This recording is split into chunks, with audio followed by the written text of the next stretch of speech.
تاسې پوهېږئ موږ چې لږ په ګېډه ماړه شو څه کوو اول یې د خپله کوره پیل کوو دومره یو شی چې سره پیدا وي چې هغه زموږ د ضرورت نه چې ورته اړتیا نه لرو یو طرف یې ښي دستي رور سره لانجې ترزوی سره لانجې ترزوی خو زموږ پوخ دشمن دی بس د سر دشمن هم ترزوی دی زه نه پوهېږم چې دا موږ د کوم ځای نه زده کړي پښتو خو دغسې نه وه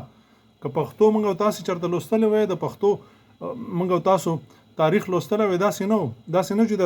1.5 کال وروسته چې دا کوم راغلي دي دا پښتانه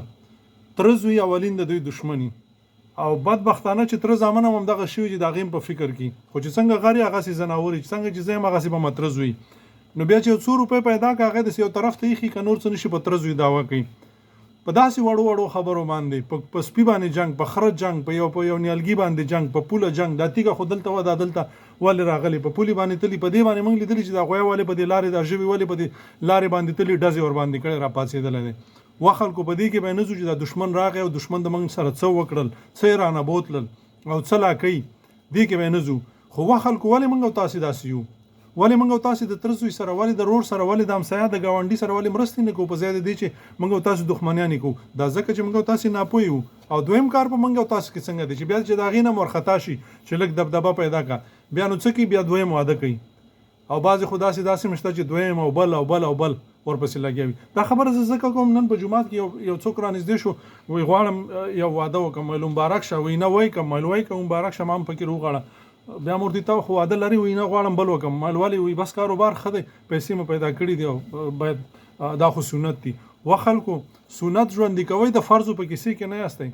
دا خو فرض دی د خدای پاک امر دی چې ته درواغ مه وایه ته غیبت مه کوه ته ظلم مه کوه ته په چا باندې جبر مه کوه ته د باډې اخیستونکو د غاصبینو د درواغجنو د آرامخورو ملاتړ مه کوه ته یې کوي دا فرض پرېږدي هلته د سنت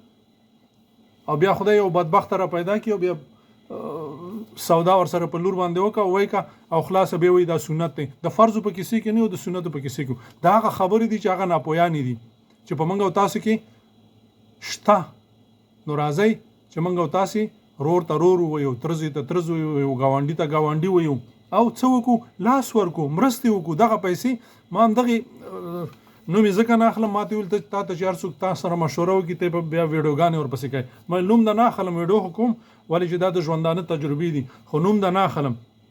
ما ورته ویل چې نن په زما په خاور باندې خلک د ولګي مري یتیمان کونډې بوري څه حال دی دا غي سره مرستې وکړه وې دا غي د الله عمل شي ګوره دلته د الله امر دی چې ته دا غي سره مرستې وکړه دا خلک چې د ولګي مري دا غي سره مرستې وکړه وې منګه دومره زکاتونه کو ورکړي دي چې په هغه باندې دوی نه مړیږي نو دا به څه کو نو دا زمونږه د پوهې حد دی دا زمونږه د پوهې کچه د څومره مونږ تاسو پویو بل واده وکا بیا بل واده وکا او ادم څنګه وکا وې دا سنجلې ګورم چې د 14-15 کالو او د دوه عمر څنګه د مانم یو لاس کاله ورپسې ور وړاندې نو پوهې ته وګوره الله مو پوهې کا الله مو او پوی کوي ګباله چې یو د بل خبره وورو مشورې وګورو د تجربو نه څه حاصل کو دا نه چې هغه یو په څلور روان دي او زه دا غي نه زیات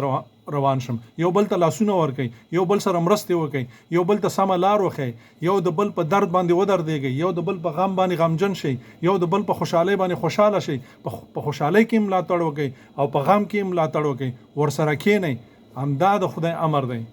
الله مخادو آباد لره مخامخه